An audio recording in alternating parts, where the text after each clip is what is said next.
welcome to our third and final installment of Real Biz Across the Pond. I made the most of my last week here in London by hanging out with Stephen Hawking and a Russian billionaire who are teaming up to look for intelligent life in outer space. More on that in a moment. The other big news this week, Japanese media conglomerate Nikkei buying the Financial Times for $1.29 billion. Plus, an Uber win in New York City. Mayor Bill de Blasio backing away from his fight with Uber, agreeing to drop plans to cap the number of cars Uber can operate. Was it this tweet from Kate Upton that sealed the deal? Greece, meantime, is back from the brink. Banks there reopened, still limits on how much you can withdraw. The S&P upping the country's credit rating to CCC+. It's not exactly a passing grade, but for now, Greece looks slightly less likely to exit the euro. That is thanks to the ultra unpopular with the Greek people third bailout deal. And speaking of unpopular, the prom queen of stocks, Apple, has fallen out of favor with investors. At least for the moment.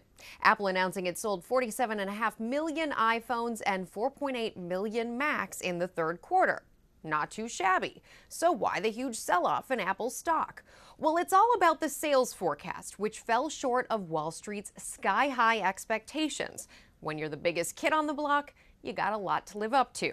Three more notes on Apple. One, they just hired a former Chrysler exec, fueling speculation they're getting into the car business. Two, no solid numbers yet on sales of the Apple Watch, but CEO Tim Cook says it is already a $1 billion business.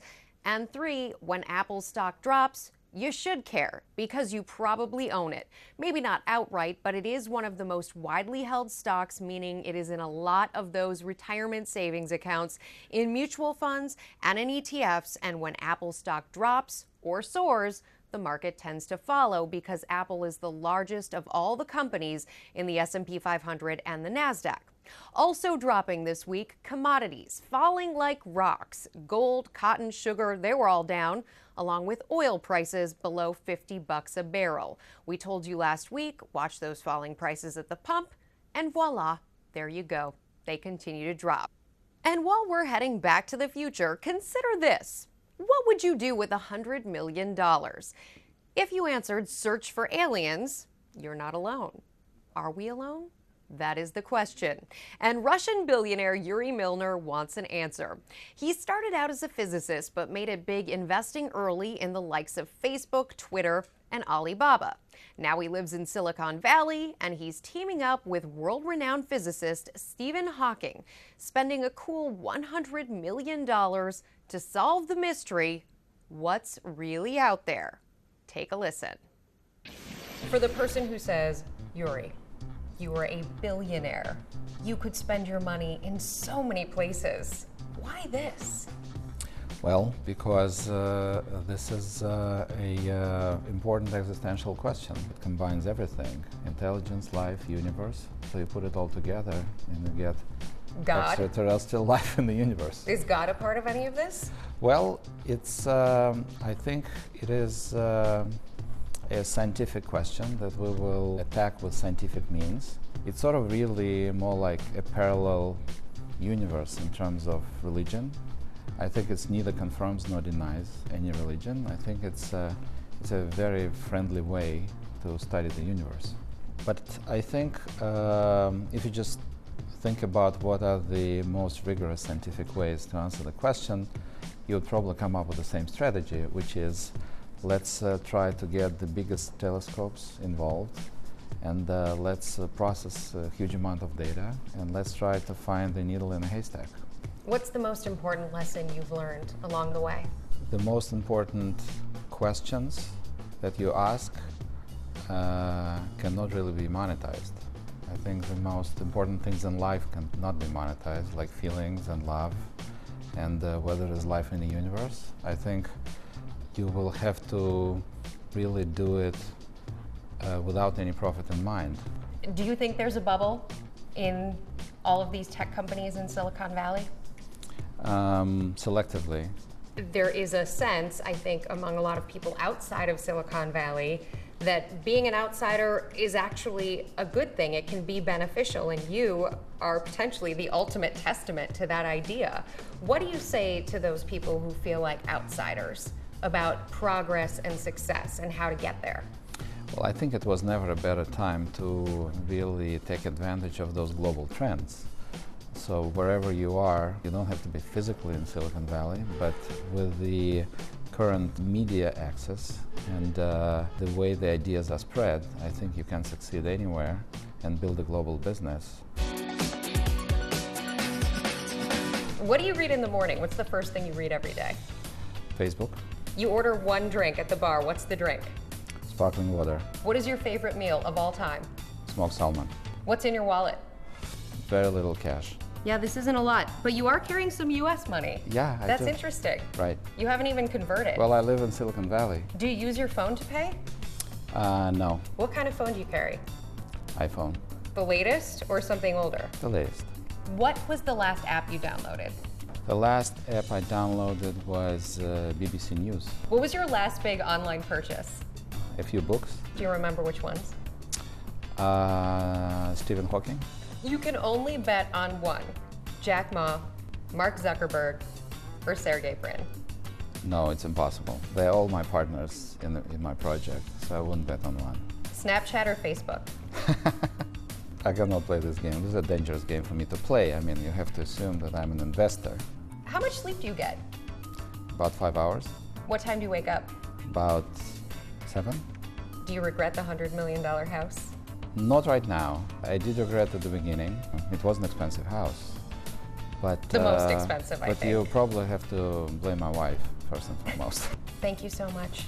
Very nice to meet you. Thank you. Our thanks to Yuri Milner.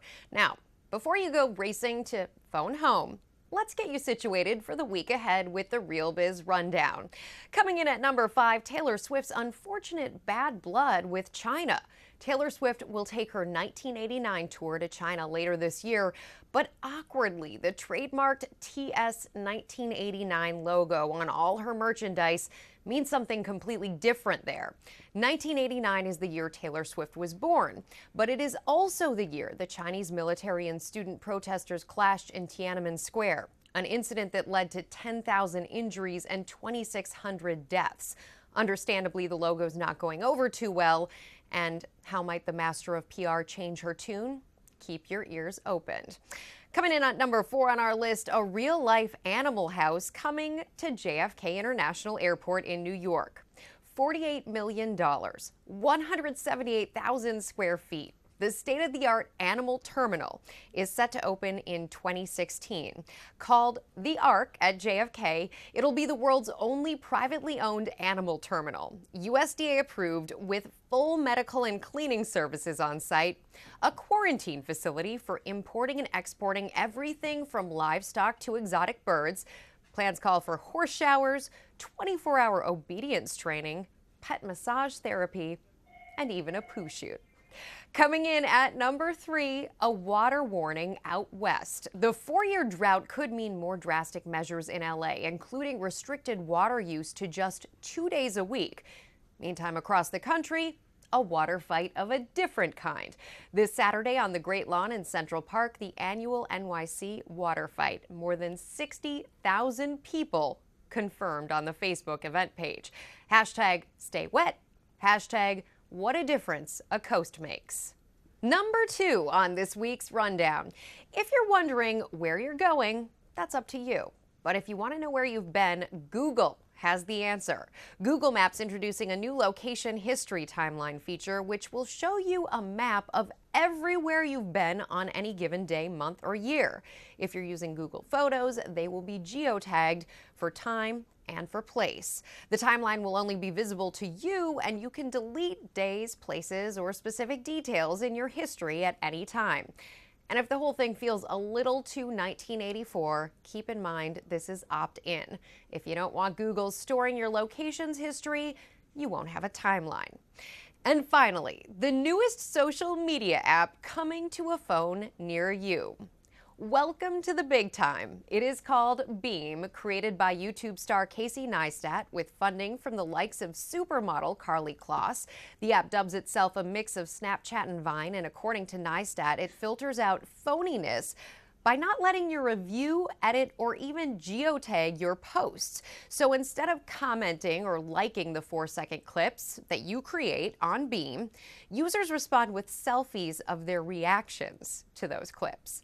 The app is currently invite only, and we are still waiting on ours. And now to our Real Biz rock stars of the week, the real-life game changers who are taking matters into their own hands.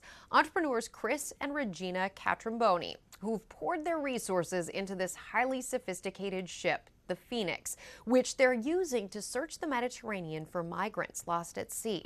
Outfitted with dinghies, drones, and professional medical staff, the couple says if they can save a single life, it's been worth it.